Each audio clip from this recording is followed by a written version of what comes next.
AITA for ending my engagement and calling my fiancé and his mom losers after he tried to move his whole family into our new home. I 40F am coming to you because I feel like I need some perspective on a pretty huge decision I made.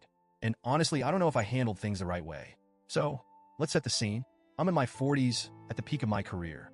I've worked my butt off for years to get where I am, and I'm finally starting to see the fruits of all my hard work. Think sweat, tears, late nights, personal sacrifices, you name it. I've got a great job, some big clients, and a whole lot of momentum right now. All of that has set me up to take the next step, which is moving closer to my family, slowing down just a little, and making sure I have more time for myself and my kids. Sounds great, right? Well, enter Jason, 39M, my now ex-fiancé.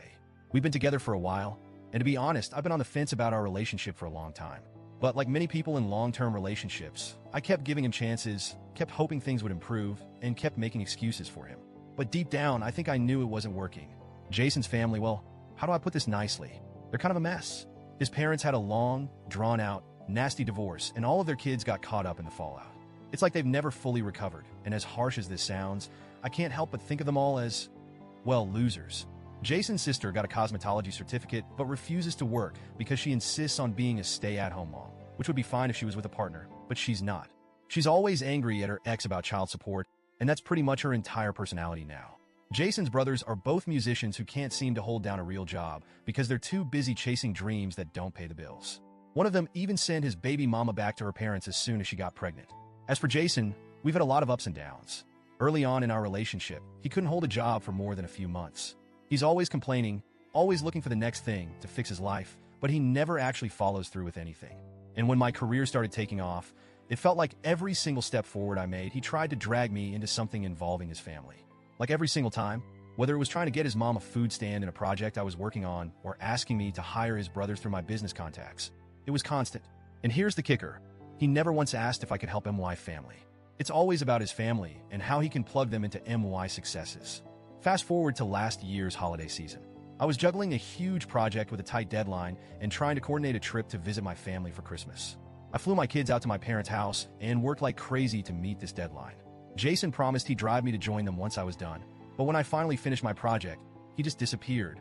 I couldn't get a hold of him for hours. By the time I did, it was too late to catch a flight. So, I ended up driving myself on Christmas Eve, exhausted and anxious, after crying because he made me wait so long. Turns out, he didn't leave when I needed him because his mom got emotional. That was the first real moment where I thought, I need to get out of this. But I didn't. I stayed. Then things got worse. I started landing bigger clients and making more money, and Jason started getting more and more entitled. He had the nerve to suggest starting a business with his family using MY resources. He wanted me to hire a company he'd create, in name only, mind you, to basically siphon off my hard-earned success. I told him flat out no. It was a huge fight, but I stood my ground. Then, about a month ago, we found a rental property. It was perfect. I need a home office, and we needed bedrooms for my kids. But Jason had this look in his eyes and started talking about needing an extra room. My gut told me something was off, and sure enough, he wanted his entire family to move in with us. His reasoning?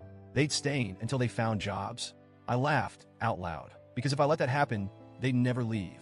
I'd be stuck supporting his deadbeat family forever. When I confronted him, he threw a tantrum, like full-on toddler mode. He stormed out, grabbed his backpack, and disappeared for days.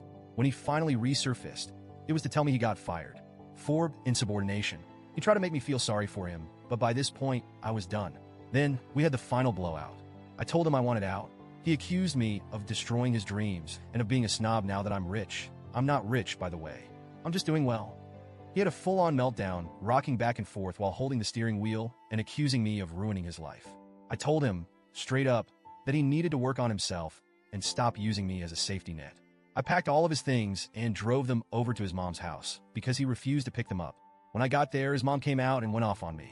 She accused me of tearing their family apart, called me names, and used a lot of personal stuff that I know Jason had told her in confidence. I was so mad, I snapped. I called her and all of her kids losers. Now Jason won't remove his car or his gym equipment from my garage because I disrespected his mom. He's been sending me texts about couples therapy, but I want nothing to do with it. I'm done. So Reddit. Am I the ***hole for finally ending things and calling him and his family losers after they try to guilt me into supporting them?